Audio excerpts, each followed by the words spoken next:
Hello, I'm Shirief Nosseir, and I'm the Mayor Product Marketing Director for Security Management Solutions at SAY Technologies. We recently conducted a survey around virtualization security and the risks that organizations are being exposed to due to inadequately securing the virtual environments. Three of the most pressing risks that came out of the survey included data sprawl, and 81% of respondents were concerned about the lack of control of the data moving in their virtual environments and the risk of sensitive information ending up on servers that are not adequately secure to hold this sensitive information. The second risk was around what we call at SAY Technologies virtual entitlement sprawl. And the risk here that 73% of respondents were concerned about is the far-reaching privileges that are being introduced by the hypervisor layer and the risk of mistakes and abuse that administrators and privileged users might end up doing. The third risk is the inherent complexity of the virtual environments. And this is really amplified by three silos that are really taking place in today's environments. The first silo is basically 70% of organizations in the survey showed that they're using more than one virtual platform in their environment. So they might be using VMware, Citrix, or Microsoft. And the problem here is obviously all of these different virtual platforms are using different native security implementations and require different ways of securing and implementing policies to be able to secure and manage these environments. So this obviously complicates the way that we can secure these environments. The second thing is that virtual environments are being managed and secured separately to physical environments. And what this causes is obviously, again, lack of consistency and the requirement, the pressure on the staff to be having different kind of skills to be managing the physical environment separately from virtual environments. The last third area here, the third silo that we have, is that security is managed independently from infrastructure management and from service management. And basically with virtualization, we need to be able to reach higher levels of automation in our environment. And without the integration between security and the IT management pieces, organizations are not going to be able to reach the level of automation that is required to be reached. So in order to overcome these three risks, here are 5 recommendations that we need to keep in mind in no certain order. So the first thing that we need to keep in mind is being able to manage virtual as well as physical environment all as one infrastructure. And in order to do this, basically we need to keep in mind that virtualization is a disruptive technology. And this means that we cannot continue to manage our environment in the same way that we used to manage it in the past with physical environments. So what we need to do is we need to revisit the cliched three-legged stool of people, process, and technology. So we need to look at how our organization is structured and how are the different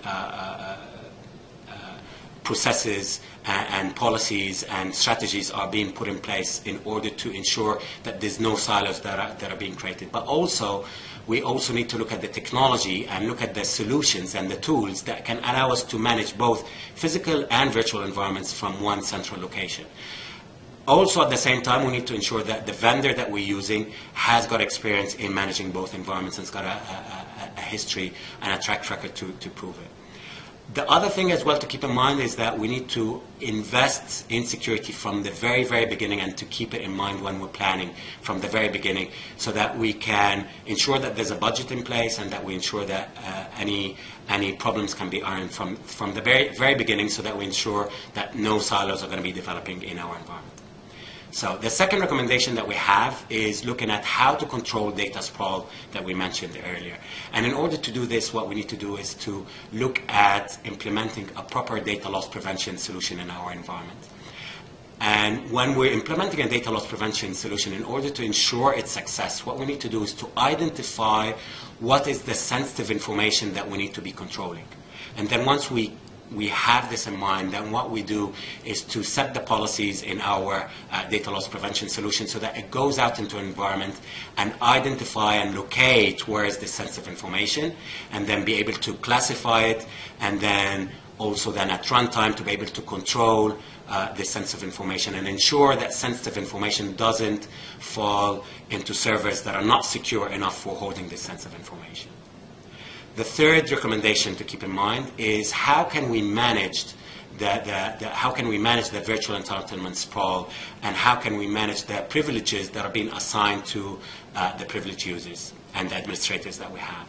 So with this, what we need to keep in mind is that we're looking for solutions that can ensure that we're doing separation of duties, that is ensuring that the principle of least privilege is being enforced, but also ensuring accountability, and that if any administrator is doing anything, that we're keeping track of what they're doing in the virtual environments as well as the physical environments.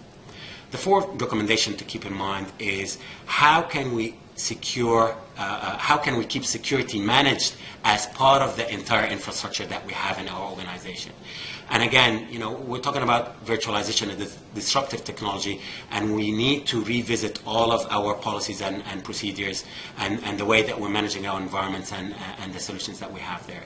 So when we're looking at security, we also need to look at the IT management side of things. So we need to look at change and configuration management, we need to look at asset management, server provisioning, service catalogs, and so on and so forth.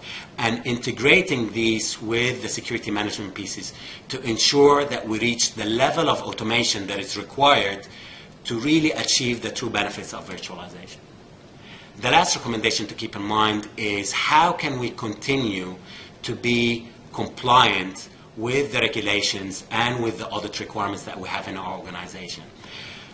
As soon as we move to a virtual environment, the virtual environment by nature is quite mobile and quite dynamic, and the virtual workloads start to be moving around our organization. So what we need to be able to do is how can we ensure that we have control and visibility to ensure that we remain to be compliant.